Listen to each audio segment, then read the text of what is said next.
গরম পড়তে না পড়তেই মশার উৎপাত তো বাড়েই, তার সাথে সাথে মাছিরও। আর এই মশা আর মাছি থেকে আমরা প্রচণ্ড বিরক্ত হয়ে যাই।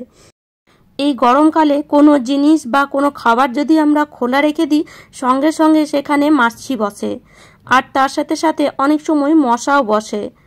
আর এই মশা মাছি থেকে আমরা বিরক্ত হয়ে বাজার থেকে কেমিক্যালযুক্ত ওষুধ কিনে আনি, কিন্তু সেটা আমাদের শরীরের পক্ষেও একদমই কিন্তু ভালো না, বিশেষ করে বাচ্চাদের আর যারা আমাদের বয়স্ক লোক বা বয়স্ক মানুষ আছেন তাদেরও।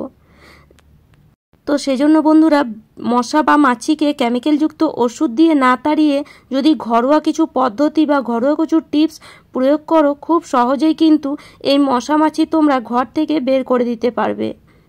তো আজ আমি তোমাদের জন্য মশা বা মাছি তাড়ানোর জন্য নিয়ে এসেছি একদম সহজ পদ্ধতি। একটা পদ্ধতি ইউজ করলেই মশাও থাকবে না, আর তার সাথে সাথে মাছিও। তো এখানে দেখো নিয়ে নিয়েছি একটা কোটো। তো এটা একটা বোরোলিংয়ের কোটো, খালি হয়ে গেছে। তো এই বোরোলিংয়ের কোটো একটা আমি নিয়ে নিয়েছি, আর এরকম একটা বড় কোটো নিয়েছি। মানে যে কোনো কোটো তোমাদের কাছে থাকে যদি, সেগুলোই নিয়ে নিতে পারো। তো এখানে আমার 3টে আছে, তার মধ্যে আমি 3টে তোমাদেরকে দেখালাম, তো 2টো আমি এখানে ইউজ করব।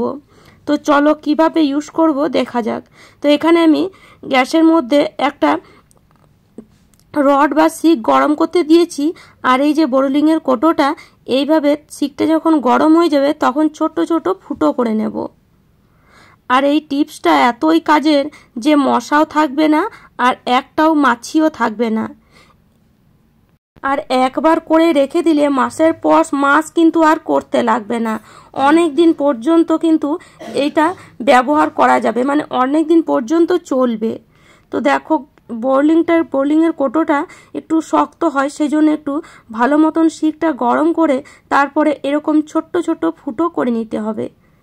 এরকম বেকার কোটো তো আমাদের বাড়িতে অনেক থাকে, যেগুলো আমরা বেকার ভেবে ফেলে দিই, কিন্তু এভাবে যদি ইউজ করো তাহলে কোটোটা কাজেও চলে আসবে, আর বাড়িতে একটাও মশা মাছি কিন্তু থাকবে না।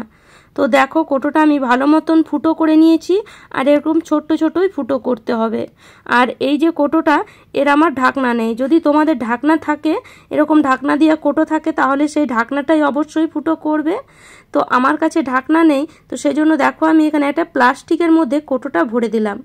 তোমাদেরও কাছে যদি এরকম বিনা ঢাকনাওয়ালা কোটো থাকে, তাহলে এই টিপসটা করতে পারো। দেখো এই ধরনের প্লাস্টিকও আমরা ফেলে দিই বা আমাদের বাড়িতে অনেক থাকে। তো এই প্লাস্টিক যদি এই কোটোর ভিতরে ভরে দাও, মানে প্লাস্টিকটার ভিতরে যদি কোটোটা ভরে দাও, তাহলে এটাও কিন্তু ঢাকনারই কাজ করবে। তো এইভাবে আমি প্লাস্টিকটা, মানে কোটোটা ভরে দিলাম প্লাস্টিকটার মধ্যে, আর এখানে একটা গার্ডার লাগিয়ে দেব। তাহলে কি হবে, কোটোটাও কিন্তু কাজে চলে আসবে। যে ঢাকনা নাই বলে কোটোটা ফেলে দেব এমন কিন্তু নয়, এটাও কিন্তু কাজে চলে আসবে। তো এইভাবে ছোট ছোট ফুটো করে নিলাম। এবার কি করব, এই যে বোরোলিংয়ের কোটোটা আর এই যে এই কোটোটা, এই দুটো মধ্যে এবার দিয়ে দেব নুন। হ্যাঁ, তোমরা হয়তো ভাবছো যে নুন দিয়ে আবার কি মশা মাছি তাড়ানো যায়। দেখতে থাকো ভিডিওটা, তাহলেই বুঝতে পারবে যে নুনের সাথে আরেকটা আমি জিনিস প্রয়োগ করব, যেটা কিন্তু খুবই কাজের মশা মাছি তাড়ানোর জন্য, আর বিশেষ করে এই গরমকালে। তো দেখো এখানে কিছুটা পরিমাণ নুন দিয়ে দিয়েছি, আর এই রকম নুন কিন্তু অবশ্যই দিতে হবে। আর নুনের সাথে সাথে এবার এখানে দিয়ে দেব কিছুটা পরিমাণ ন্যাপথলিন।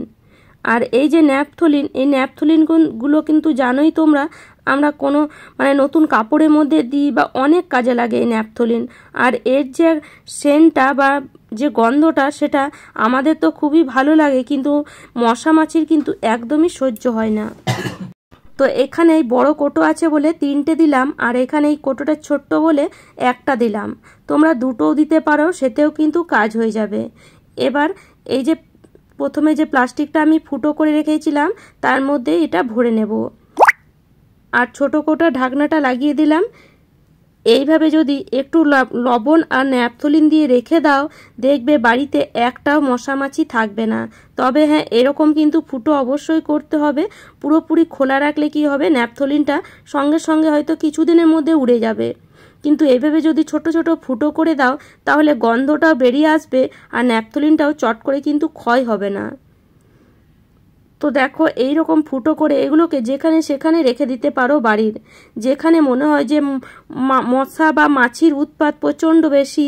যেমন ধরো রান্নাঘরে তো মাছির উৎপাত প্রচণ্ড বেশি থাকে, কেননা আমরা রান্নাঘরে সবসময় রান্না করি খাবার পরে, সেই জন্য মশারও উৎপাত থাকে, মাছিরও উৎপাত থাকে। তো এরকম জানলার কাছে একটা কোটো রেখে দাও, তাহলে দেখবে মশাও আসবে না আর মাছিও আসবে না। বা রান্নাঘরের একটা কোণাতে এরকম স্ল্যাপের কাছে রেখে দাও, তাহলে দেখবে কোনো খাবার যদি পড়েও থাকে মশা কিন্তু বা মাছি কিন্তু একদমই আসবে না। আর এই যে কোটোটা, এটাকে তোমরা ডাইনিং টেবিলের কাছে রেখে দিতে পারো বা বেলকুনিতে রেখে দিতে পারো, মানে যেখানে মনে হয় যে মশা বা মাছির উৎপাত প্রচণ্ড বেশি সেখানে এইভাবে রেখে দাও। এভাবে যদি একটা একটা করে কোটো সব ঘরে রেখে দাও, তাহলে দেখবে বাড়িতে একটাও তোমরা মাছিও দেখতে পাবে না আর একটাও মশাও দেখতে পাবে না এই গরমে। আশা করি টিপসটা কাজে আসবে। ভালো লাগলে অবশ্যই লাইক করো, শেয়ার করো, কমেন্ট করো।